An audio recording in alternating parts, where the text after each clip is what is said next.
জয় জগন্নাথ। আজকের ভিডিওতে আলোচনা করব পুরীধামের রান্নাঘরের মাহাত্ম্য।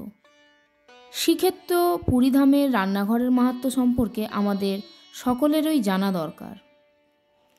রান্নাঘরটির দৈর্ঘ্য পুরীর রান্নাঘরটির দৈর্ঘ্য 150 ফুট, প্রস্থ 100 ফুট এবং উচ্চতা 20 ফুট এবং মন্দিরের বাইরের প্রাঙ্গণের দক্ষিণ পূর্ব দিকে অবস্থিত।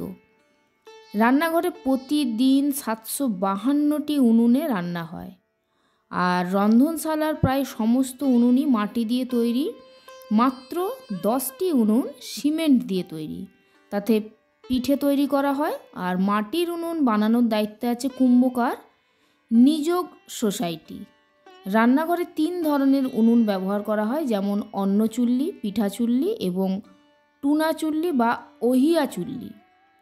অন্নচুল্লিতে উনুনে ভাত বা অন্ন রান্না করা হয় এবং সেই উনুনগুলি দৈর্ঘ্যে 4 ফুট এবং প্রস্থে 2.5 ফুট ও উচ্চতায় 2 ফুট। পাত্র বসাবার জন্য প্রতিটি উনুনে 6টি ঝিক থাকে, আর 2টি অন্নচুলির মাঝের আয়তাকার জায়গাটিতে থাকে ওহিয়া চুলি এবং এখানে সব ধরনের ডাল ও সবজি রান্না করা হয়। আর পিঠে বানানো হয় পিঠাচুরিতে এবং এইগুলি কেবলমাত্র কংক্রিটেরই তৈরি। আর রান্নাঘরের আগুন বৈষ্ণব অগ্নি নামে পরিচিত এবং এটি বিশ্বাস করা হয় যে মা মহালক্ষ্মী পরম যত্ন এবং ভক্তি সহকারে ভগবান জগন্নাথ দেবের জন্য রান্না করেন। এই বৈষ্ণব অগ্নি কখনো নিভিয়ে দেওয়া হয় না। প্রতিদিন 752টি উনুনে রান্না করা হয়। 700 থেকে 800 জন বিশেষ সেবায়িত, যাদের সুয়ারা বলে, যার মধ্যে 400-500 জন রাঁধুনি এবং 300 জন তাদের সহযোগী রান্না করেন এই মহাপ্রসাদ। ভগবানের নাম চিন্তা করতে করতে এবং মুখ বন্ধ করে কোনো রকম গান গাওয়া, কথা বলা, এমনকি পান বা তামাক জাতীয় পদার্থ পর্যন্ত চিবানো নিষেধ, যাতে তার মধ্যে কোনো থুতু বা লালা পড়ে এঁটো বা দূষিত না হয়ে যায়। সেবায়িতরা এই কাজ করেন নিষ্ঠা সহকারে, কারণ তাদের ছোট থেকেই 12 বছর হলেই প্রশিক্ষণ দেওয়া হয়। আর এই ব্যাপারে এরপর মৃত্যুর আগে পর্যন্ত তারা নিয়োজিত থাকেন জগন্নাথ দেবের ভোগ রান্নায়।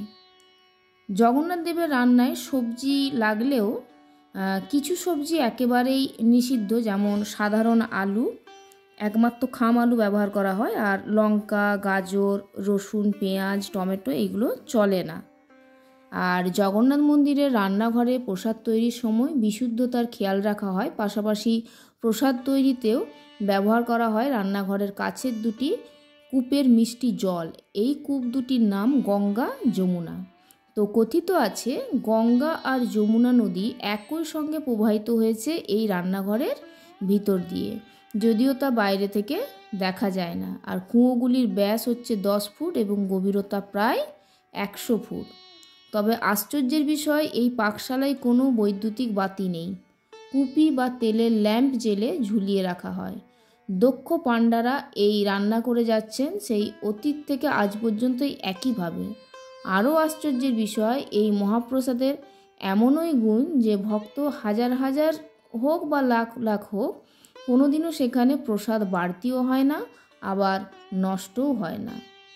এই ঐতিহ্যবাহী রান্নার পদ্ধতিতে লাল রঙের মাটির হাঁড়ি ব্যবহার করা হয়, কোনো ধাতব পাত্র ব্যবহার করা হয় না। এই পাত্রগুলির আকর্ষণীয় নাম রয়েছে, যেমন বাই হাঁড়ি, সামাদি, বড়মাথা কুঁদুয়া, সনমাথা কুঁদুয়া, সোনাতাদা, বড়তাদা, অধরা হাঁড়ি ইত্যাদি।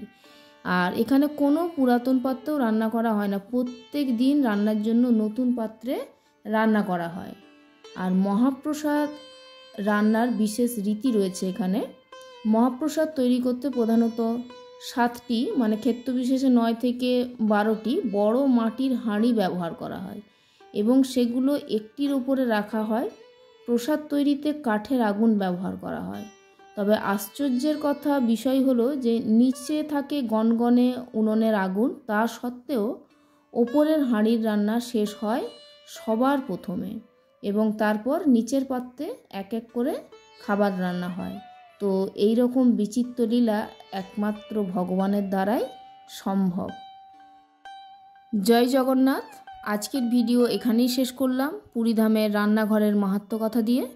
পরের ভিডিওতে নতুন কোনো বিষয় নিয়ে আলোচনা করব। সবাই ভালো থাকুন। জয় জগন্নাথ।